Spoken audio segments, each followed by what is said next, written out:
வணக்கம். மாநிலச் செய்திகள் வாசிப்பவர் Zameer Akhtar.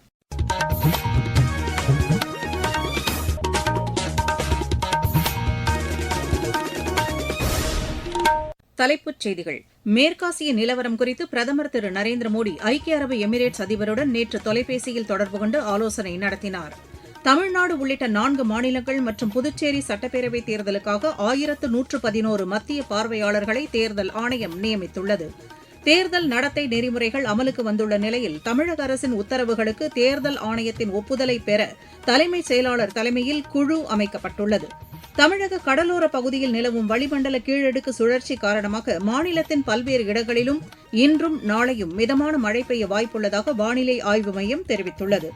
Orleans masters badminton போட்டியின் மகளிர் ஒற்றையர் பிரிவில் இந்தியாவின் அகார்ஷி காஷ்யப் பிரதான சுற்றுக்கு முன்னேறியுள்ளார். இனி விரிவான செய்திகள். பிரதமர் திரு நரேந்திர மோடி ஐக்கிய அரபு எமிரேட்ஸ் அதிபர் திரு ஷேக் முகமது பின் ஜயத் அல் நஹ்யானுடன் நேற்று தொலைபேசியில் தொடர்பு கொண்டு பேசினார். மேற்காசியாவில் தற்போது நிலவும் சூழ்நிலை குறித்து இரு தலைவர்களும் விவாதித்தனர். இது தொடர்பாக சமூக வலைதளத்தில் பதிவிட்டுள்ள பிரதமர், ஐக்கிய அரபு எமிரேட்ஸில் நடத்தப்பட்ட தாக்குதல்களுக்கு தமது கண்டனத்தை தெரிவித்ததாகவும், இந்த தாக்குதலில் அப்பாவி பொதுமக்கள் உயிரிழந்ததுடன் அவர்களின் சொத்துகளும் சேதமடைந்திருப்பதாகவும் குறிப்பிட்டுள்ளார். ஹோர்மோஸ் நீரிணை வழியாக சரக்கு கப்பல்கள் பாதுகாப்பாக செல்வதை உறுதிப்படுத்த வேண்டியதன் அவசியம் குறித்து இரு தலைவர்களும் ஆலோசனை நடத்தினர். மேற்காசிய பிராந்தியத்தில் அமைதி, பாதுகாப்பு, ஸ்திரத்தன்மையை விரைந்து கொண்டுவர ஐக்கிய அரபு எமிரேட்ஸுடன் இணைந்து இந்தியா பணியாற்றும் என்றும் தாம் தெரிவித்ததாக அதில் பிரதமர் கூறியுள்ளார். மேலும் ஐக்கிய அரபு எமிரேட்ஸ் அதிபருக்கு தமது ரம்ஜான் வாழ்த்துகளையும் திரு நரேந்திர மோடி தெரிவித்தார். தமிழ்நாடு, கேரளா உள்ளிட்ட 4 மாநிலங்கள், புதுச்சேரி யூனியன் பிரதேசத்தில் நடைபெறவுள்ள சட்டப்பேரவைத் தேர்தல் மற்றும் 6 மாநிலங்களில் நடைபெறும் இடைத்தேர்தல்களுக்கு 1111 மத்திய பார்வையாளர்களை தேர்தல் ஆணையம் நியமித்துள்ளது. இவர்களில் 557 பேர் பொது பார்வையாளர்கள், 158 பேர் காவல்துறை பார்வையாளர்கள் மற்றும் 326 செலவின பார்வையாளர்கள் என்று தேர்தல் ஆணைய செய்திக்குறிப்பு தெரிவிக்கிறது. தேர்தலை நேர்மையாகவும் வன்முறை ஏதும் நிகழாமலும் தடுக்கும் வகையில் நடத்துவதற்கு ஏதுவாக இந்த பார்வையாளர்கள் தீவிர கண்காணிப்பில் ஈடுபடுவார்கள் என்று அதில் தெரிவிக்கப்பட்டுள்ளது. இந்த பார்வையாளர்கள் தங்களுக்கான தொகுதிகளில் இன்று முதல் கண்காணிப்பு பணியில் ஈடுபடுவார்கள் என்றும் தேர்தல் ஆணையம் தெரிவித்துள்ளது. தேர்தல் நடத்தை நெறிமுறைகள் அமலுக்கு வந்துள்ள நிலையில் தமிழக அரசின் உத்தரவுகளுக்கு தேர்தல் ஆணையத்தின் ஒப்புதலை பெற தலைமைச் செயலாளர் தலைமையில் குழு அமைக்கப்பட்டுள்ளது. இந்த குழுவில் பொது மற்றும் மறுவாழ்வுத்துறை முதன்மை செயலாளர், அரசாணை பிறப்பிக்கப்பட வேண்டிய துறையின் செயலாளர் ஆகியோர் உறுப்பினர்களாக இருப்பார்கள் என்று தலைமைச் செயலாளர் திரு முருகானந்தம் வெளியிட்டுள்ள உத்தரவில் தெரிவித்துள்ளார். இந்த குழு ஆய்வு செய்த பின்னரே தலைமை தேர்தல் அதிகாரி மூலம் தேர்தல் ஆணையத்தின் ஒப்புதலுக்காக அரசாணைகள் அனுப்பப்பட வேண்டும் என்றும் அவர் அதில் குறிப்பிட்டுள்ளார். நேபாள பேருந்து விபத்தில் உயிரிழந்த தமிழகத்தைச் சேர்ந்த 7 பேரின் உடல்களை சென்னை மற்றும் கோவைக்கு கொண்டுவர வெளியுறவுத்துறை மூலம் நடவடிக்கை எடுத்திருப்பதாக மத்திய இணையமைச்சர் டாக்டர் எல் முருகன் தெரிவித்துள்ளார். சென்னை விமான நிலையத்தில் செய்தியாளர்களிடம் பேசிய அவர் இதனை தெரிவித்தார். நீங்கள் கேட்டுக் கொண்டிருப்பது மாநில செய்தி அறிக்கை.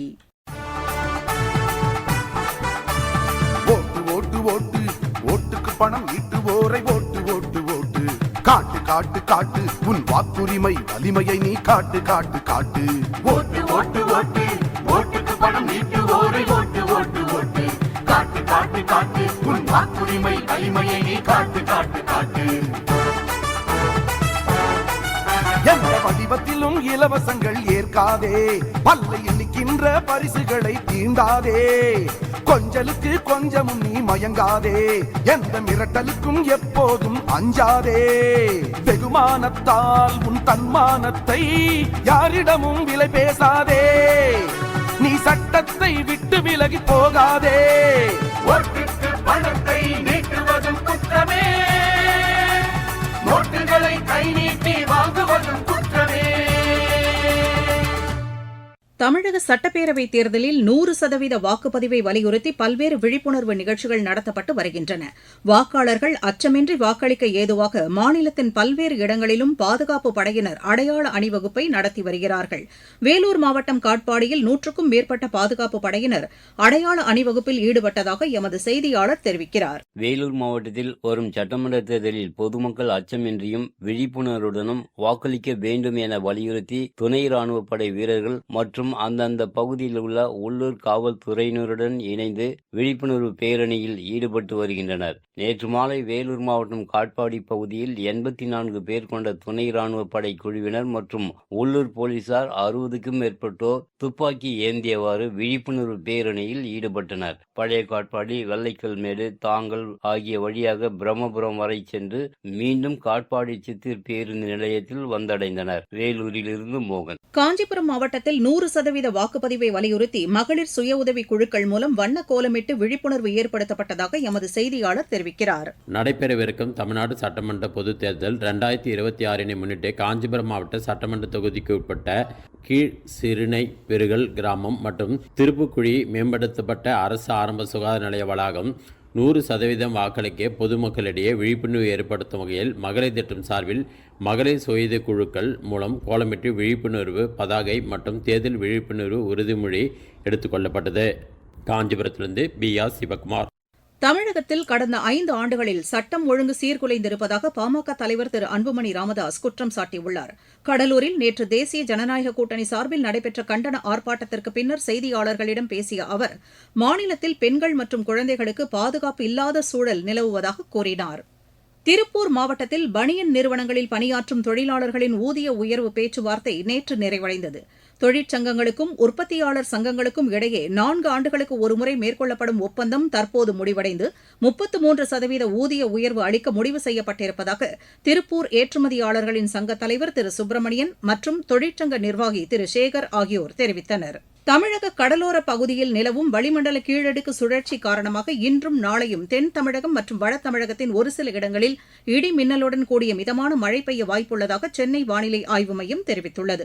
வரும் 22ஆம் தேதி வரை மாநிலத்தின் பல்வேறு இடங்களிலும் அதிகபட்ச வெப்பநிலை படிப்படியாக குறையக்கூடும் என்றும் வானிலை மைய அறிக்கை தெரிவிக்கிறது. சென்னை மற்றும் புறநகர் பகுதிகளின் ஒரு சில இடங்களில் லேசான மழைக்கு வாய்ப்புள்ளதாகவும் அதிகபட்ச வெப்பநிலை 32 முதல் 33 டிகிரி செல்சியஸாகவும் குறைந்தபட்ச வெப்பநிலை 24 முதல் 25 டிகிரி செல்சியஸாகவும் இருக்கும் என்றும் அந்த மையம் தெரிவித்துள்ளது.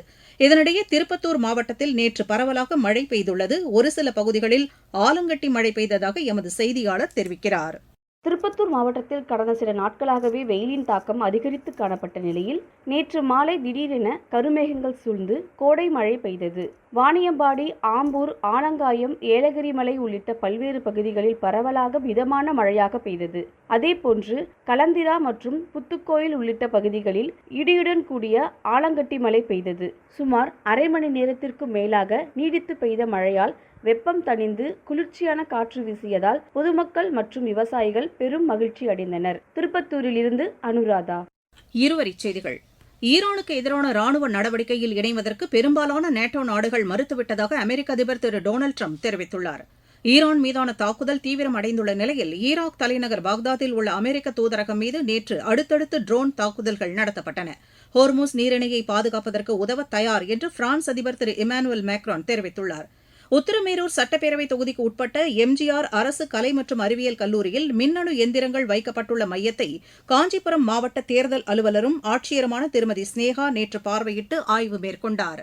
திருவண்ணாமலை மாவட்டம் வந்தவாசியில் வாக்காளர்கள் அச்சமின்றி 100% வாக்களிப்பதை உறுதி செய்யும் வகையில் துணை ராணுவ படையினர் மற்றும் காவல்துறையினர் பங்கேற்ற அடையாள அணிவகுப்பு நேற்று நடைபெற்றது. ராணிப்பேட்டையில் தேர்தல் தொடர்பான புகார்களை தெரிவிப்பதற்காக செயல்பட்டு வரும் 24 மணி நேர கட்டுப்பாட்டு அறையை மாவட்ட ஆட்சியர் சந்திரகலா நேற்று ஆய்வு செய்தார். அலுமினிய பாத்திர தயாரிப்பில் கடைபிடிக்க வேண்டிய தரக் கட்டுப்பாடுகள் குறித்து இந்திய தர நிர்ணய கோவை அலுவலகத்தின் சார்பில் 2 நாள் பயிற்சி நடைபெற்றது. விளையாட்டுச் செய்தி.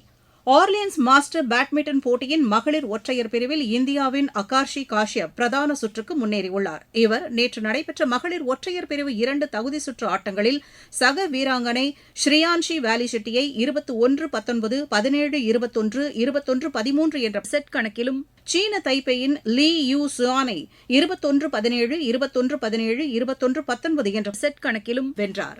மீண்டும் தலைப்புச் செய்திகள். மேற்காசிய நிலவரம் குறித்து பிரதமர் திரு நரேந்திர மோடி ஐக்கிய அரபு எமிரேட்ஸ் அதிபருடன் நேற்று தொலைபேசியில் தொடர்பு கொண்டு ஆலோசனை நடத்தினார். தமிழ்நாடு உள்ளிட்ட 4 மாநிலங்கள் மற்றும் புதுச்சேரி சட்டப்பேரவைத் தேர்தலுக்காக 1111 மத்திய பார்வையாளர்களை தேர்தல் ஆணையம் நியமித்துள்ளது. தேர்தல் நடத்தை நெறிமுறைகள் அமலுக்கு வந்துள்ள நிலையில் தமிழக அரசின் உத்தரவுகளுக்கு தேர்தல் ஆணையத்தின் ஒப்புதலை பெற தலைமைச் செயலாளர் தலைமையில் குழு அமைக்கப்பட்டுள்ளது.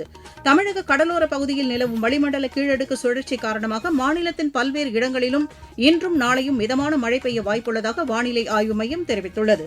ஆர்லியன்ஸ் மாஸ்டர்ஸ் பேட்மிண்டன் போட்டியின் மகளிர் ஒற்றையர் பிரிவில் இந்தியாவின் அகாஷி காஷ்யப் பிரதான சுற்றுக்கு முன்னேறியுள்ளார். செய்தி அறிக்கை நிறைவு பெற்றது.